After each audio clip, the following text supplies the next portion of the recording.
Guys, क्या आप लोगों ने कभी मजबूरी वाले सेंटेंसेस को बोला है? जैसे कि ऐसे सेंटेंसेस आप बोलते होंगे ना, मुझे स्कूल जाना पड़ता है, उसे मेरे घर आना पड़ा, मुझे होमवर्क बनाना पड़ेगा, रिया को शादी में जाना पड़ रहा है या फिर रिया को शादी में जाना पड़ रहा था पास्ट में। तो ऐसे वाले सेंटेंसेस जो बोलते हैं हम, वहाँ जो सब्जेक्ट होता है वो सब्जेक्ट वो काम नहीं करना चाहता है, लेकिन फिर भी उसे मजबूरी में वो काम करना पड़ता है। जैसे मुझे स्कूल जाना पड़ता है, मैं स्कूल जाना नहीं चाहती लेकिन मजबूरी में मुझे स्कूल जाना पड़ता है। ऐसे वाले सेंटेंसेस होते हैं मजबूरी वाले सेंटेंसेस, जिसमें सब्जेक्ट कोई काम नहीं करना चाहता है लेकिन उसे मजबूरी में वो काम करना पड़ता है। ऐसे सेंटेंसेस को बनाने के लिए एक स्पेशल वर्ड्स का यूज़ किया जाता है। वो वर्ड्स है हमारे हैव टू का यूज़ करके आप सभी तरह के सेंटेंसेस को बना सकते हैं। अब आप सोचिएगा, यहाँ तो हैव टू है, हैज़ टू है, हैड टू है, विल हैव टू है, बी हैविंग टू है, फिर भी मैम ने सिर्फ हैव टू का ही नाम क्यों लिया? तो गाइस, यहाँ पे आपको जितने भी वर्ड्स दिख रहे हैं, चाहे हैड टू हो चाहे विल हैव टू हो, सबका मेन बेस फॉर्म क्या होता है? हैव होता है। इसीलिए मैंने सिर्फ हैव का नाम लिया। हैव टू का ही यूज़ करके आप सभी तरह के सेंटेंस बना सकते हो। अब यहाँ पे अगर आप प्रेजेंट इंडेफिनिट की बात करें तो वहाँ पे आप हैव टू का यूज़ कर देंगे। अगर प्रेजेंट इंडेफिनिट में आपका सब्जेक्ट सिंगुलर रहा तो वहाँ पर हैज़ टू का यूज़ कर देंगे। जो हमारा वर्ब का फिफ्थ फॉर्म होता है, हैव का फिफ्थ फॉर्म होता है, बेस फॉर्म क्या होता है? हैव होता है, उसका फिफ्थ फॉर्म हैज़ हो जाता है, क्योंकि प्रेजेंट इंडेफिनिट में वर्ब का फिफ्थ फॉर्म लगता है। यही तो हम लोगों ने सीखा है। तो जब आपका सब्जेक्ट थर्ड पर्सन सिंगुलर हो तो उसमें आपको हैज टू का यूज करना है। और अगर आप पास्ट की बात करें, करना पड़ता था या करना पड़ा, ऐसे वाले सेंटेंसेस में हैड टू का यूज करते हैं, जो कि हैव का सेकेंड फॉर्म हैड होता है। हम लोगों ने क्या सीखा है? पास्ट इंडेफिनिट में सब्जेक्ट के बाद वी टू लगता है, यानी कि वर्ब का सेकेंड फॉर्म लगता है, तो हैव का सेकेंड फॉर्म ही हैड होता है। और नेक्स्ट है करना पड़ेगा। करना पड़ेगा हैव टू का यूज तो किए हैं, अब प्रेजेंट की बात करेंगे तो विल तो लगाना पड़ेगा, तो जो हैव टू हमारा बेस फॉर्म है वो हैव टू हम लोगों ने यूज कर दिया। अब हमारा सेंटेंस है करना पड़ रहा है। अब पड़ रहा है या रहा था, कंटिन्यूटी की बात करें तो वहां तो वर्ब का फोर्थ फॉर्म लगाना पड़ेगा, तो हैव का फोर्थ फॉर्म क्या हो जाता है? हैविंग, जो हम लोगों ने हैविंग टू लगाया। अब ये सोचिएगा बी क्या है? तो गाइस, मैंने आप वर्ब्स वाली क्लास में मैंने आपको बताया था, बी की जगह हम लोग क्या यूज करते हैं? Is am are was were का यूज करते हैं, क्योंकि is am are was were का ओरिजिन कहाँ से हुआ है? बी से हुआ है। जब होने के सेंस निकालते हैं, वो एक डॉक्टर है, मैं एक टीचर हूँ, ऐसे वाले सेंटेंसेस जब बोलते हैं, कुछ होने की बात करते हैं, तो वहाँ बी का यूज करते हैं। लेकिन जब सेंटेंसेस को मैं डॉक्टर हूँ, आई एम अ डॉक्टर बोलता है ना, तो एम का यूज करते, बी का यूज नहीं करते, क्योंकि is am are was were सबका ओरिजिन बी से हुआ है। तो जब भी हम बी का ही बात करेंगे, करना पड़ रहा है या करना पड़ रहा था, उसकी जगह प्रेजेंट की बात करेंगे तो बी की जगह आपको इज एम आर का यूज करना है, और पास्ट में बी की जगह आपको वॉज वर का यूज करना है। तो ये आपको समझ में आ गया किसके साथ क्या यूज करना है। अब बात आती है कि इन सब के साथ हम वर्ब्स की कौन सी फॉर्म लगाएं। इन सब के साथ आपको वर्ब का फर्स्ट फॉर्म यूज करना है। जो भी आपको सेंटेंस को फ्रेम करना है, सब में आपको वर्ब का फर्स्ट फॉर्म लगाना है, इसलिए कोई दिक्कत नहीं है। आप जितने भी मजबूरी वाले सेंटेंसेस को बोले, सब में वर्ब का फर्स्ट फॉर्म लगेगा। चलिए कुछ सेंटेंसेस को बना के देखते हैं। जैसे मुझे अभ्यास करना पड़ता है बोल रहे, यानी कि प्रेजेंट में ता है, ती है, प्रेजेंट इंडेफिनिट का सेंटेंस होता है। तो मुझे अभ्यास करना पड़ता है, तो मुझे के लिए हम क्या यूज करेंगे? आई का यूज करेंगे। आई हमारा फर्स्ट पर्सन सिंगुलर है, इसीलिए उसके साथ वर्ब का फर्स्ट फॉर्म भी लगता है। और हैव का बेस फॉर्म, फर्स्ट फॉर्म क्या होता है? हैव ही होता है। हैव का बेस फॉर्म हैव ही होता है। तो आई हैव टू, अभ्यास के लिए प्रैक्टिस, जो हमारा वर्ब का फर्स्ट फॉर्म है। I have to practice. आप ये ध्यान दीजिए, ये जो हैव यूज किया, ये वर्ब का फर्स्ट फॉर्म हो गया, देन ये हमारा सेकेंडरी फॉर्म हो गया। इस तरह से आप समझिएगा तो आपको समझने में आसानी होगी। तो हम क्या बोलेंगे? मुझे अभ्यास करना पड़ता है, आई हैव टू प्रैक्टिस। मुझे अभ्यास करना पड़ता था या फिर मुझे अभ्यास करना पड़ा, दोनों में से कोई भी सेंटेंस बोल सकते हैं, क्योंकि दोनों तो पास्ट वाले सेंटेंस है। तो ता है, ती यानी पास्ट इंडेफिनिट का सेंटेंस है, सब्जेक्ट के बाद वी टू लगाना है। तो मुझे के लिए आई, और हैव का वी टू सेकेंड फॉर्म क्या हो जाएगा? हैड हो जाएगा, हैड टू। देन हमारा secondary form practice. I had to practice, मुझे अभ्यास करना पड़ा या मुझे अभ्यास करना पड़ता था, आई हैड टू प्रैक्टिस। मुझे अभ्यास करना पड़ेगा, फ्यूचर की बात कर दी, मुझे अभ्यास करना पड़ेगा, अभी मजबूरी में आने वाले समय मुझे अभ्यास करना पड़ेगा। I will have to practice, क्योंकि फ्यूचर के लिए हम लोगों ने क्या देखा था? विल हैव टू का यूज करेंगे, विल का तो यूज करेंगे, और हैव टू हमारा बेस फॉर्म जो है उसे यूज कर देंगे। I will have to practice, मुझे अभ्यास करना पड़ेगा। मुझे अभ्यास करना पड़ रहा है, मजबूरी में आपको वो काम करना पड़ रहा है, मुझे अभ्यास करना पड़ रहा है। तो मुझे के लिए आई के साथ हमेशा क्या लगता है, एम का यूज करना होगा, क्योंकि रहा है, रही है, प्रेजेंट कॉन्टिन्यूअस का सेंटेंस होता है। तो आई के साथ एम, और हैव जो हमारा बेस फॉर्म है उसका फोर्थ फॉर्म क्या हो जाएगा, हैविंग हो जाएगा। Having to practice, I am having to practice, मुझे अभ्यास करना पड़ रहा है, I am having to practice. मुझे अभ्यास करना पड़ रहा था, पास्ट कॉन्टिन्यूअस की बात कर रहे हैं, तो हम बोलेंगे I was having to practice, I के साथ वॉज लगता है, और ये हमारा वर्ब का फोर्थ फॉर्म हो गया, ये हमारा सेकेंडरी फॉर्म हो गया। I was having to practice, मुझे अभ्यास करना पड़ रहा था। तो ये तो हमारा पॉजिटिव वाले सेंटेंसेस हो गए, और हमारा सब में सब्जेक्ट क्या था, मुझे मुझे मुझे मुझे मुझे मुझे वाले सब्जेक्ट थे। अब कुछ सब्जेक्ट को चेंज करके कुछ सेंटेंसेस को बना के देखते हैं। जैसे अगर हम सब्जेक्ट को चेंज कर दें और हम बोले उसे अभ्यास करना पड़ता है, उसे यानी कि मान लो हम लोगों ने किसी बॉयज़ की बात कर दी है, तो हम बोलेंगे ही हैज़ टू प्रैक्टिस। ही जो है हमारा थर्ड पर्सन सिंगुलर है, इसीलिए उसमें हैज़ टू का यूज़ करेंगे, ना कि हैव टू। ठीक है, हैव टू हमारा बेस फॉर्म होता है, बट थर्ड पर्सन सिंगुलर के साथ वर्ब का फिफ्थ फॉर्म लगता है। तो बोलेंगे ही हैज़ टू प्रैक्टिस, उसे अभ्यास करना पड़ता था या उसे अभ्यास करना पड़ा, he had to practice. He had to practice, had सभी के साथ लग जाता है, सभी सब्जेक्ट के साथ। उसे अभ्यास करना पड़ेगा, he will have to practice, he will have to practice, उसे अभ्यास करना पड़ रहा है। ही हमारा थर्ड पर्सन सिंगुलर है, इसीलिए उसके साथ इज का यूज किए। He is having to practice, he is having to practice, उसे अभ्यास करना पड़ रहा था। He was having to practice. अगर यहाँ पर उसे की जगह तुम्हें हम बोल देते कि तुम्हें अभ्यास करना पड़ रहा था, तो हमारा सेंटेंस कुछ इस तरह बनता, यू हम यहाँ पर लगाते और यू के साथ हमें वर का यूज करना होता। हम बोलते you were having to practice, तुम्हें अभ्यास करना पड़ रहा था। और यहाँ पे अगर हम यू की बात करते तो यू के साथ हमें आर का यूज करना होता है। You are having to practice, तुम्हें अभ्यास करना पड़ रहा है। तो सब्जेक्ट को चेंज करके आप सभी तरह के सेंटेंस बना सकते हैं। गाइस, आपको वीडियो में एंड तक बने रहना है, क्योंकि इस वीडियो को देखने के बाद आपको मजबूरी में जो भी सेंटेंसेस को बोलना है वो सारे सेंटेंस आप इजीली फ्रेम कर सकते हैं। और लास्ट में मैंने कुछ एक्सरसाइज आप लोगों के लिए लेकर आई हूँ, जो एक्सरसाइज अगर आप सॉल्व करते हैं तो 100% आपको सारे कॉन्सेप्ट क्लियर हो जाएंगे, क्योंकि मैंने सभी जितने भी आपको वर्ड्स बताए सभी से रिलेटेड सेंटेंसेस को दी हूँ। वो सेंटेंसेस को आपको ट्रांसलेट करके उसका आंसर कमेंट बॉक्स में ज़रूर करना है। आपकी जो भी दिक्कत है, जो भी डाउट्स है, वो 100% क्लियर हो जाएगी। अब पॉजिटिव सेंटेंसेस चाहे सब्जेक्ट कुछ भी हो, पॉजिटिव सेंटेंसेस में अगर मजबूरी में कोई काम करना पड़ रहा है तो हम उसकी इंग्लिश आसानी से बना सकते हैं ना। अब ट्रिकी बात ये आती है कि नेगेटिव सेंटेंस कैसे बनाएं, क्योंकि अक्सर स्टूडेंट की कमेंट आती है कि मैम पॉजिटिव सेंटेंसेस तो हम बना लेते हैं लेकिन नेगेटिव और इंट्रोगेटिव सेंटेंस नहीं बनते हैं।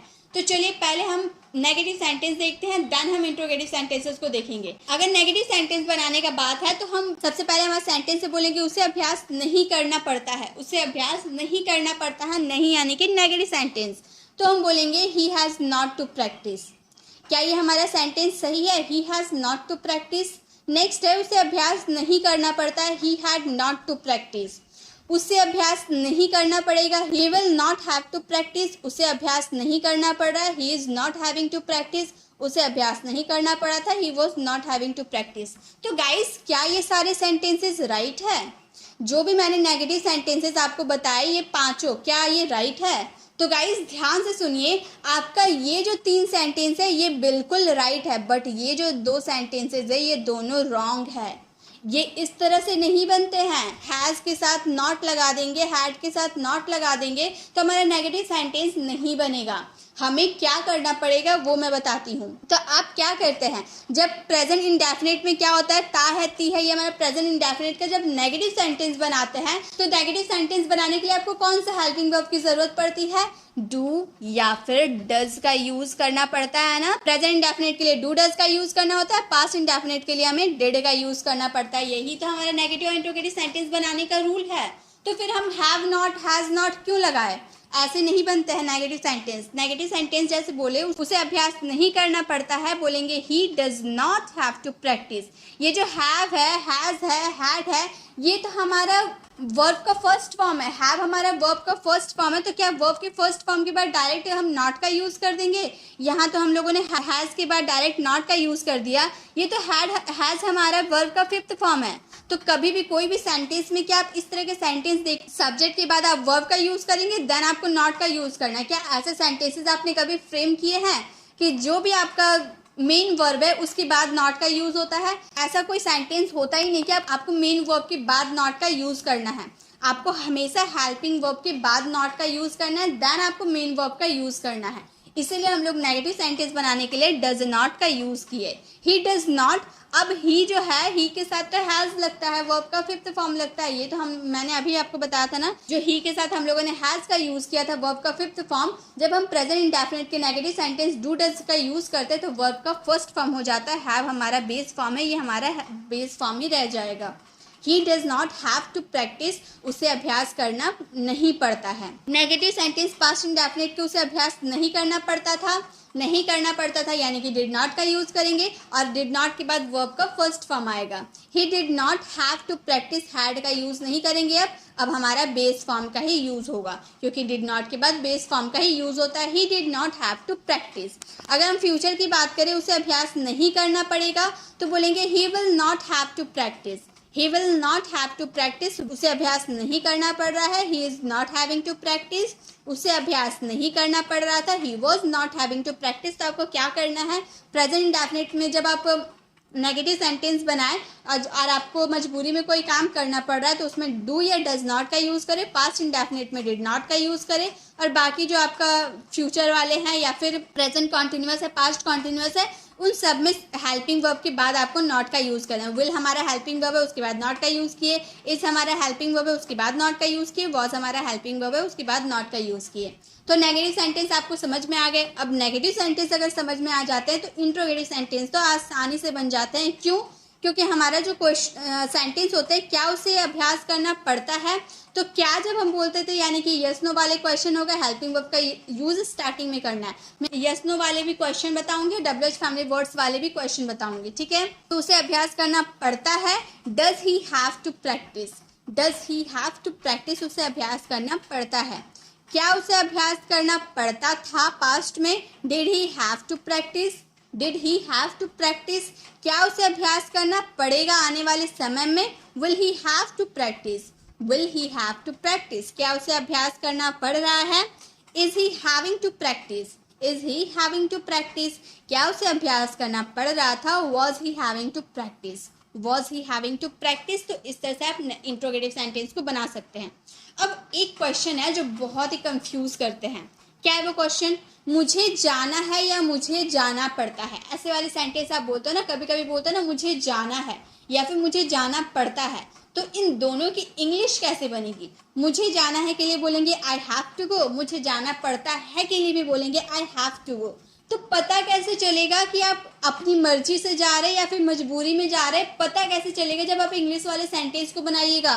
तो गाइस, ये आपके बोलने पे डिपेंड करता है, आगे वाले सिचुएशन पे डिपेंड करता है कि आप आगे वाले से क्या बात करना चाहते हो। आपको कोई काम मजबूरी में करना है या आप अपनी मर्जी से कर रहे हो? आप मुझे जाना है, आप अपनी मर्जी से बोल रहे हो कि हाँ मुझे जाना है, तो मैं बोलूँगी आई हैव टू गो। आगे वाले पर्सन को समझ में आ जाएगा, आपसे वो बात करेगा तो उसे तो समझ में आ जाएगा कि आप मजबूरी में कोई सेंटेंस बोल रहे हो या फिर आप वो काम जानबूझकर करना चाहते हो, और पर्सन को समझ में आ जाएगा। और एक बात और याद रखिएगा, जब पढ़ता है वाले सेंटेंस बोलते हैं तो ज़्यादातर आपको रोज़ का यूज़ करना पड़ेगा। हर सेंटेंस, ज़रूरी नहीं कि हर सेंटेंस में आपको रोज़ का यूज़ करना ही पड़ेगा। रोज़, अगले हफ्ते, अगले दिन, ऐसे वाले सेंटेंस में ज़्यादातर हमें पड़ता है वाले सेंस ही आते हैं। जैसे मुझे वहाँ रोज़ जाना पड़ता है, ऐसे नहीं बोलेंगे मुझे वहाँ रोज़ जाना है, मजबूरी में रोज़ जाना है, ऐसे वाले सेंटेंस नहीं बोलते हैं। ज़्यादातर हम बोलते हैं मुझे वहाँ रोज़ जाना पड़ता है, तो रोज़ का यूज़ कर देंगे, यानी कि आपको समझ में आ गया वो काम आपको मजबूरी में करना पड़ता है। अगर रोज़ का यूज़ नहीं भी कर रहे तो भी आपका इंग्लिश यही बनेगा, आई हैव टू गो। ठीक है, तो ये समझना कि आगे वाले पर्सन किस सिचुएशन की बात कर रहा है, बस आपको वो समझ में आ जाएगा तो हो जाएगा। तो मुझे वहाँ रोज़ जाना पड़ता है, I have to go there every day, I have to go there every day. और कुछ सेंटेंसेस को लेते हैं।